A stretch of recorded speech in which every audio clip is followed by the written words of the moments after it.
ये जो view point है, सड़क आप देख लो कैसी है, बिल्कुल डेंजरस। खड़ी रोड पे हम जंगल के ऊपर आए हैं, बिल्कुल 5-7 की स्पीड पे जाएंगे।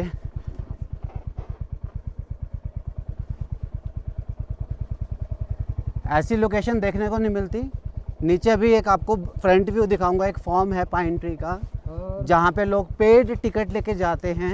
आई होप कि अकेले ना आए कोई, और यहाँ पे आप अकेले बिल्कुल ना आए। अभी यहाँ पे हाथी वगैरह काफ़ी रहते हैं, बीच में हाथी की लिद जो कहते हैं वो देखी हमें, तो डर भी लगता है जंगलों में।